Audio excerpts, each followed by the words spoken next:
The polished wood of the conference table felt cold beneath my fingertips. A strange, distant hum vibrated in the air, the sound of the building breathing, or maybe just the server room deep in its belly. Across from me, his eyes were flat, empty of the warmth I'd known for 15 years. Next to him, she stood, a silent, knowing smirk playing on her lips, her hand resting lightly on the back of the chair that had always been mine.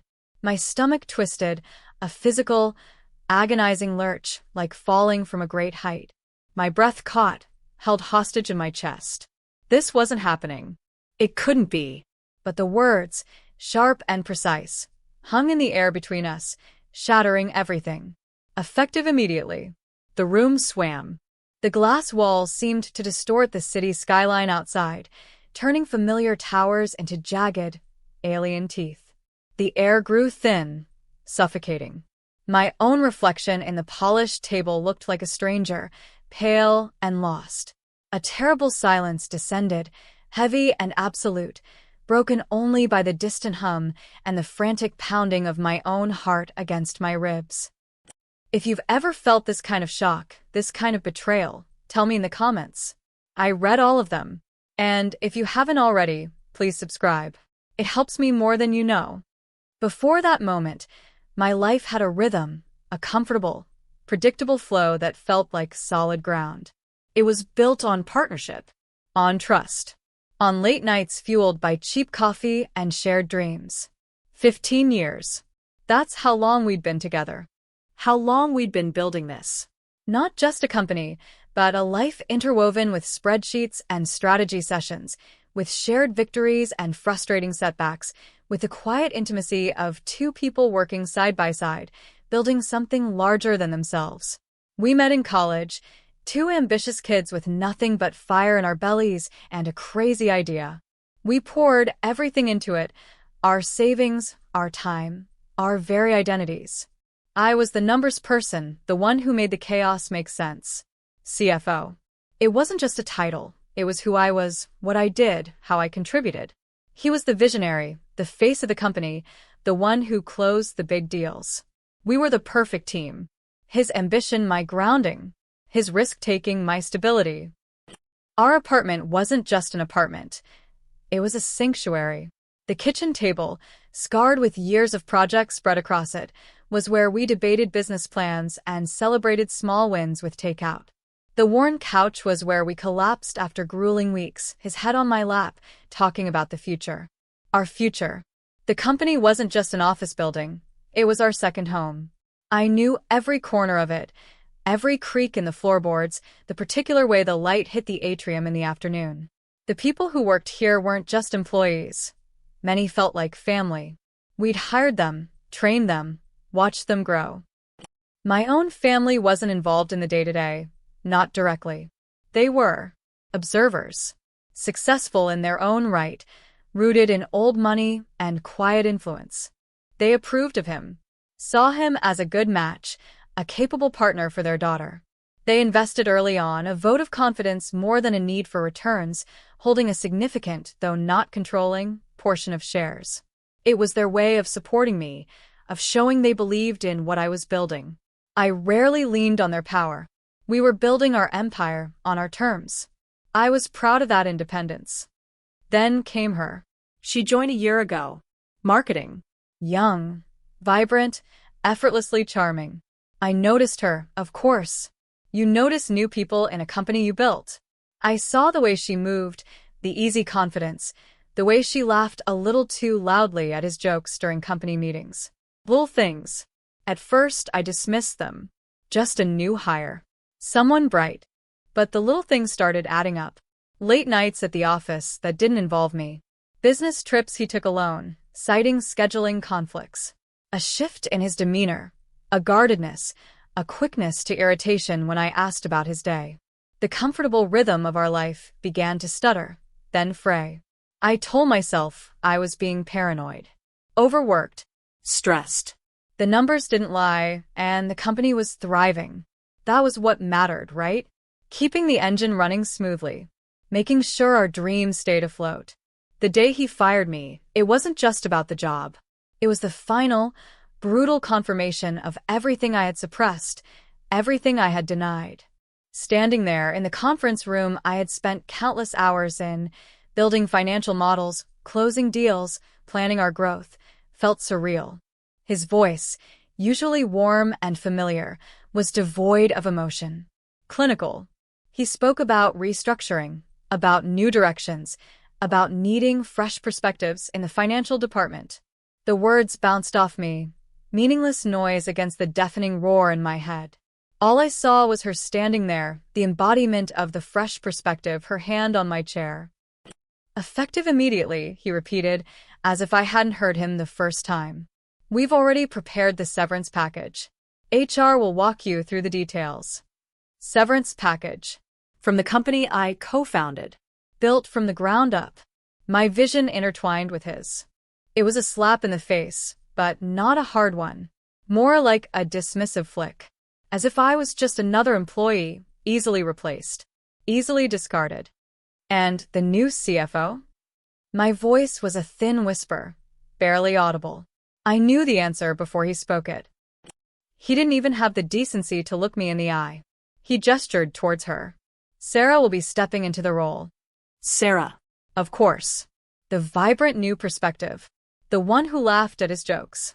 The one who had been dismantling my life piece by piece while I was busy balancing the books. My mind refused to grasp the reality. It was like trying to hold water in my fists. It kept slipping away. This wasn't a business decision. This was something else. Something personal and cruel, weaponized with corporate language.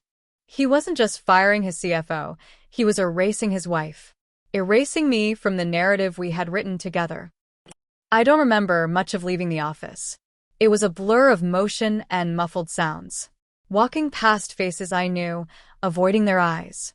The oppressive silence of my office as I gathered a few personal items, a framed photo of us from years ago, before the lines of stress and secrets had etched themselves onto his face, a silly coffee mug a colleague had given me. Each object felt heavy, imbued with the weight of shattered memories. The security guard, a kind old man who always greeted me by name, looked at me with pity. I couldn't meet his gaze. The elevator ride down felt endless. Each floor a descent into a new reality, colder and darker than the last. Stepping out onto the street was like emerging into a different world. The familiar city noise, traffic, sirens, distant voices, sounded alien, jarring. I felt exposed, raw, stripped bare in front of everyone. Getting home was autopilot, unlocking the door to our apartment. It felt wrong, empty. His presence was usually a comforting hum in the background, even when he wasn't there. Now there was just absence. A gaping void. I walked through the rooms, touching familiar objects. The books on the shelf we'd collected, the painting we'd bought on a trip years ago, the indentation on his side of the bed. Each touch brought a fresh wave of pain, a physical ache in my chest. This wasn't just my home, it was our home. And now it felt poisoned. The hours that followed were a haze of shock and disbelief. I curled up on the couch, the one where we used to talk about the future, and stared at the ceiling. My phone buzzed sporadically with messages from colleagues, confused and concerned. Are you okay? What happened? Is it true? I couldn't answer. The words wouldn't form. My throat was tight, my body numb. He didn't come home that night. Or the next. He sent a text message. Cold. Impersonal. Staying at a hotel. We need space to figure things out, space. As if firing me and replacing me with his mistress was something that needed figuring out, as if 15 years of partnership, of marriage, could be paused, put on hold while he decided his next move. The initial shock began to wear off, replaced by a biting, corrosive anger. It wasn't just the betrayal. It was the sheer, audacious disrespect. To do it like that. In the company I helped build. To dismiss me, his wife, his partner, the mother of the children we never had but always talked about, as easily as discarding a piece of trash. And to put her in my place. The humiliation was a physical weight, pressing down on me, making it hard to breathe. I wanted to scream. to rage, to break things. But I couldn't. I felt paralyzed, trapped in a nightmare I couldn't wake from. The apartment felt like a cage. The city outside felt menacing. Every news alert, every business headline felt like it was mocking me. My name disappeared from the company website. Sarah's name appeared in my place. It was happening. The erasure was complete. I spent days in this state of suspended animation, cycling through grief, rage, and despair. I barely ate. Sleep offered no escape, only restless nights filled with fragmented, terrifying dreams. I felt utterly alone, isolated. The life I knew was gone. The future I had planned had vanished. He had stolen it. Both of them. Then came the legal letter, delivered by courier. Official, impersonal. He was filing for divorce, citing irreconcilable differences. Of course. No mention of Sarah. No mention of the company. Just cold, legal jargon dissolving a marriage like a dissolved asset. He was moving fast, cutting ties, protecting himself, making sure I couldn't claim what was rightfully mine, trying to minimize my impact. The letter was the midpoint shift. Not because it was unexpected deep down, I knew the marriage was over the moment he fired me, but because it snapped me out of the paralysis. It wasn't just emotional anymore. It was war. And he had fired the first shot, using lawyers as his weapon, using the system he thought he could manipulate to his advantage. Something inside me hardened. The despair didn't disappear, but it was overlaid with something cold, sharp, and infinitely more dangerous. Resolve. Anger became fuel. Grief became a distant ache I could compartmentalize. Humiliation became a shield, protecting a core of white-hot determination. I wasn't just going to survive this. I was going to fight back. My first calls were to lawyers. Not just any lawyers. The best. The kind who didn't flinch at complex corporate structures or high-stakes divorce cases. They listened patiently as I laid out the situation, the firing, Sarah's promotion, the divorce filing, the family's shareholding. Their initial responses were cautious. It was complicated. My position as CFO was at-will employment, technically. The marriage was ending. Unwinding intertwined lives was messy. But then I mentioned the family shares, the percentages, the historical context of their investment. A flicker of interest, a shift in tone. Ah. That changed things. The challenges began to rise immediately. The company cut off my access to servers, to email, to financial records. Standard procedure, they said. But it felt punitive. Designed to hobble me. To prevent me from accessing the very information that could prove how integral I was, how much I knew. Sarah was installed in my office, her presence a constant, silent provocation. Rumors started circulating. Whispers. That I was unstable. That I hadn't been performing well. That the company was better off without me. He was already working to control the narrative, to justify his actions, to make me look like the problem. Navigating this felt like walking through a minefield. Every step was calculated, every word measured. I had to be careful who I talked to, who I trusted. Friends from the company were hesitant, caught in the middle. Some disappeared, unwilling to risk their jobs. Others offered quiet support, hushed phone calls late at night, offering fragments of information, observations about Sarah, about his behavior.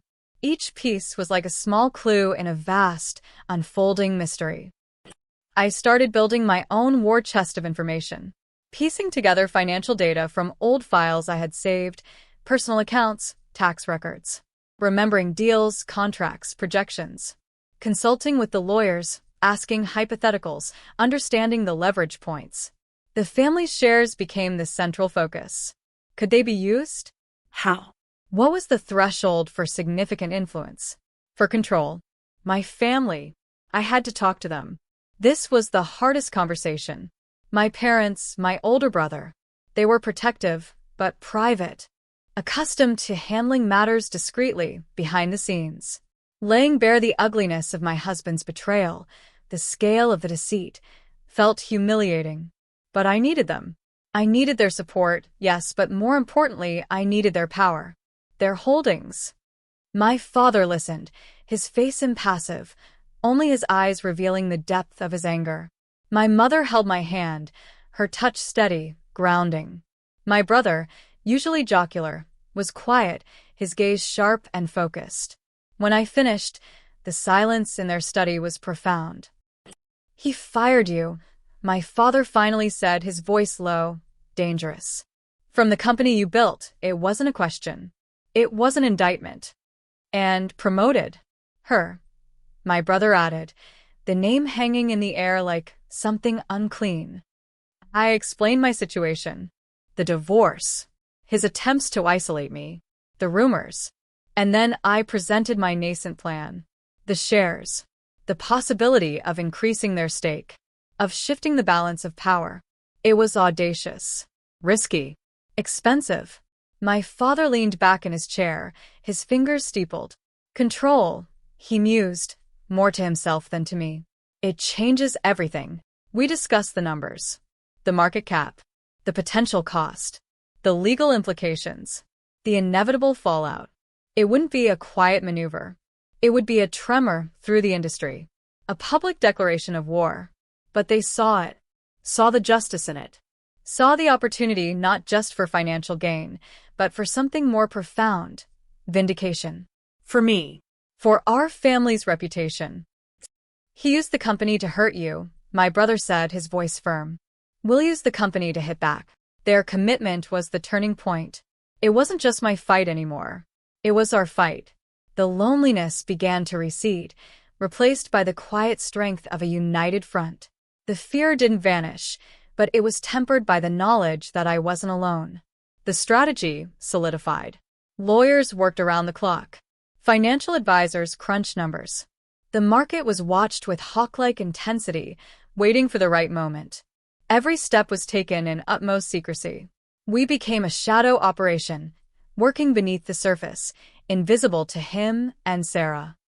The deepening crisis wasn't a single event, but a slow, suffocating pressure that built over weeks.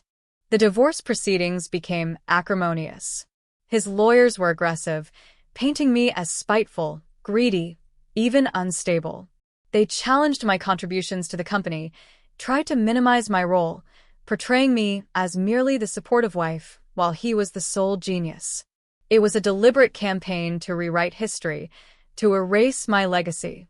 Reading their filings felt like being punched in the gut repeatedly.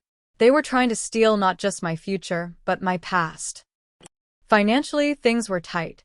He had frozen joint accounts, leaving me with access only to a small personal fund.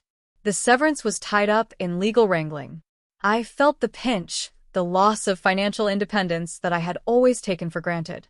It was another layer of control he was attempting to exert, another way to make me feel powerless. Socially, it was isolating. Friends who couldn't choose sides simply retreated. Social events became awkward minefields. The city, which had always felt like home, now felt like a place where everyone knew my shame, my humiliation. I avoided places where I might run into him, or worse, them. The world felt smaller, colder. There were moments of profound doubt. Late at night, staring at the ceiling in the empty apartment, the weight of everything would crush me. Was this worth it? The stress, the cost, the emotional toll? Was revenge truly satisfying? Would winning back a piece of the company ever replace the life I had lost?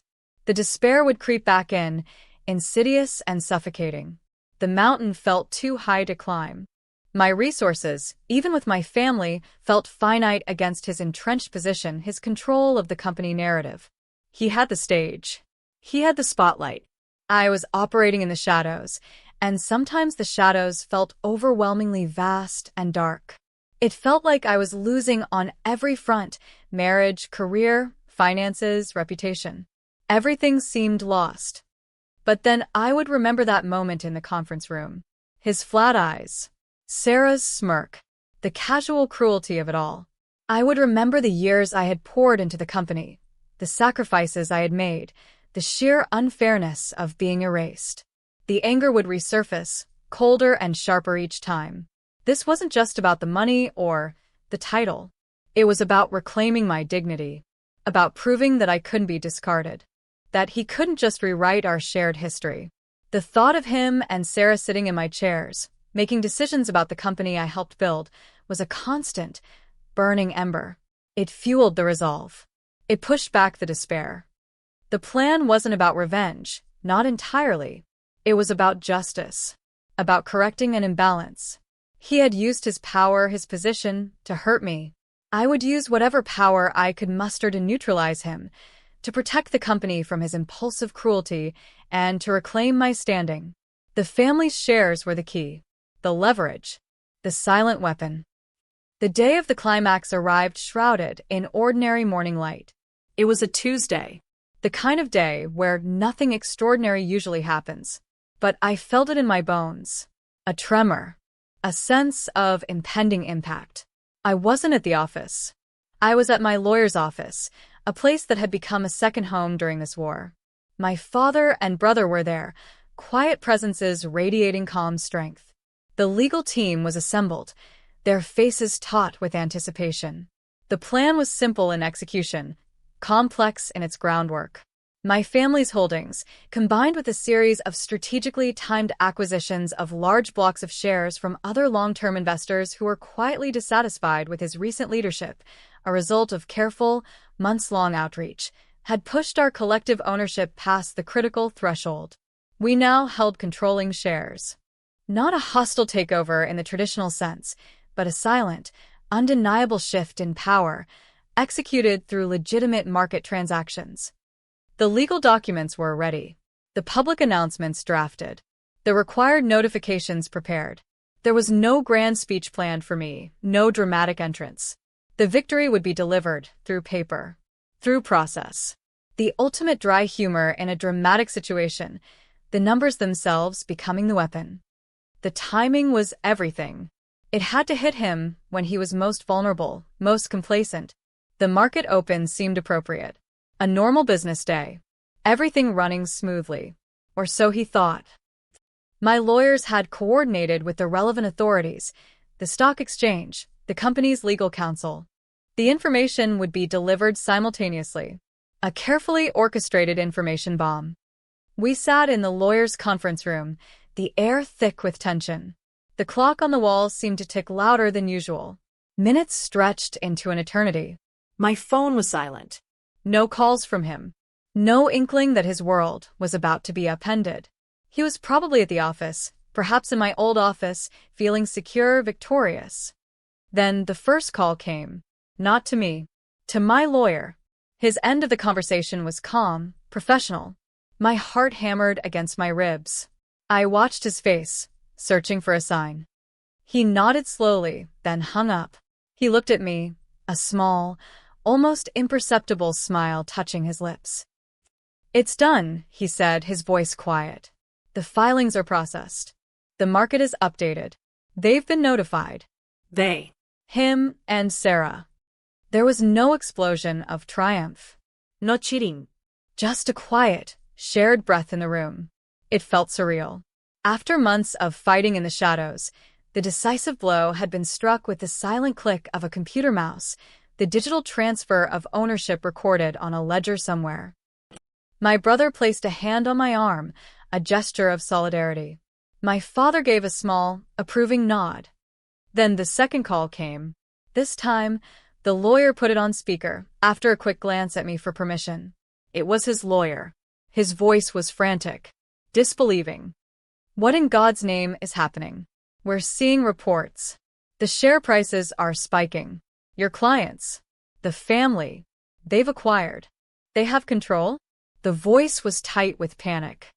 My lawyer's response was calm, almost annoyingly so. The transactions were legal, fully compliant.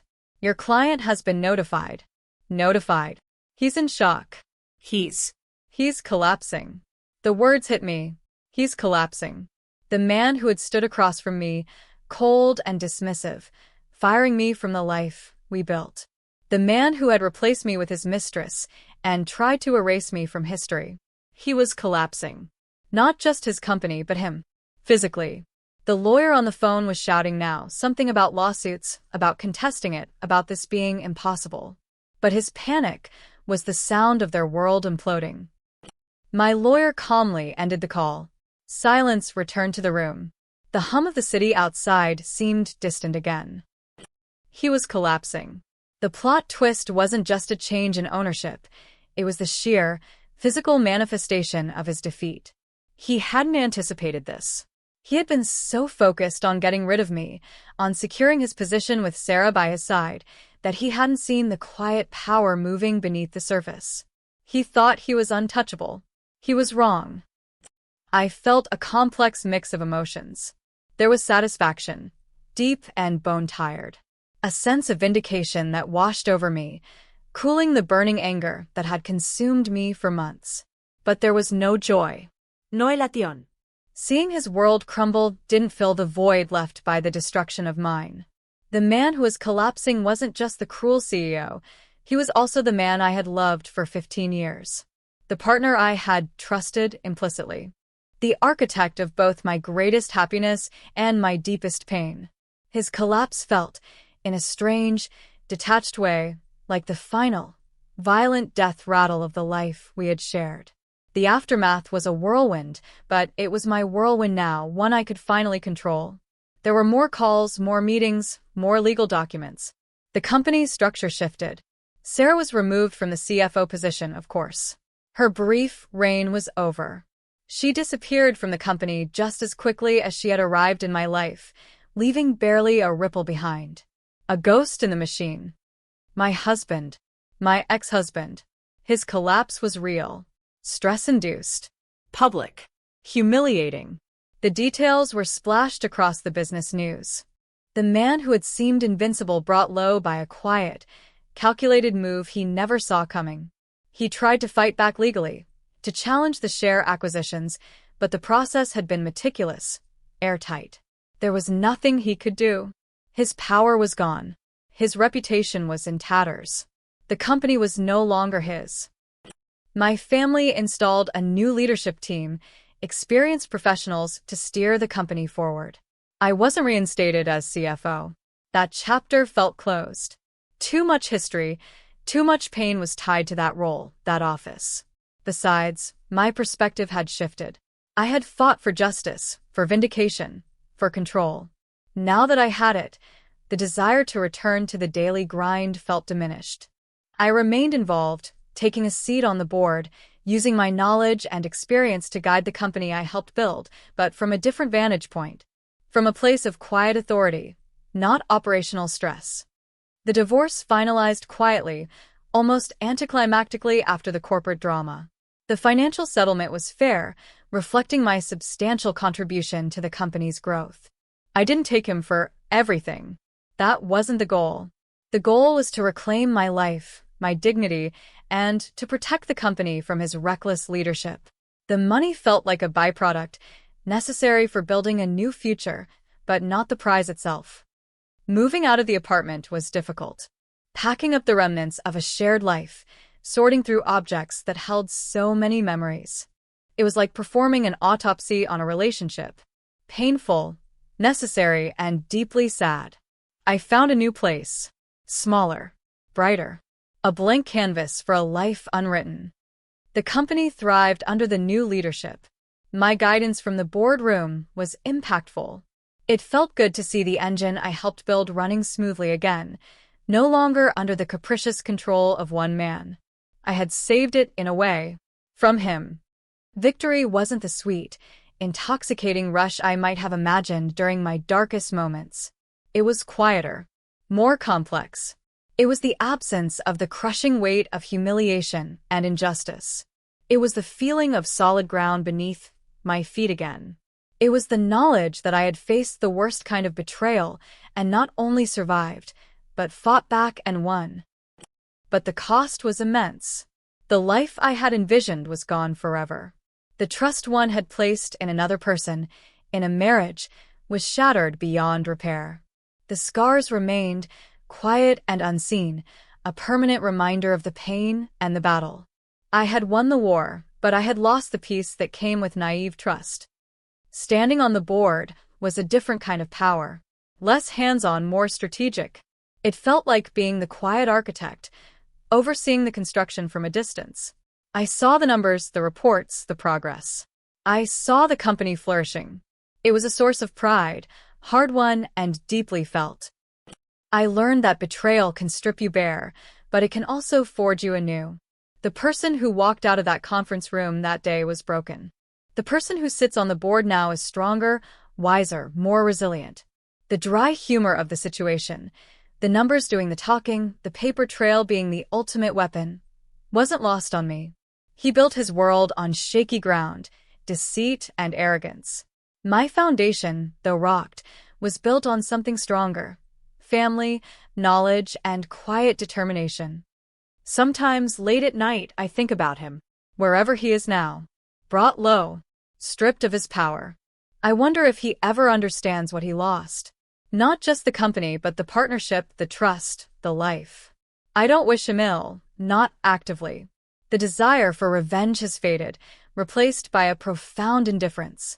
He is a chapter closed, a painful lesson learned. The silence now isn't the suffocating silence of despair. It's a different kind of quiet. The quiet of self-possession. The quiet of knowing your own strength. The quiet of a future that is uncertain, yes, but finally, truly, my own to build. If this story hit close to home, or resonated with you in some way, I'd love to hear your version. Drop a comment with where you're listening from and what time it is. Thanks for being here. Subscribing helps bring more of these stories to life.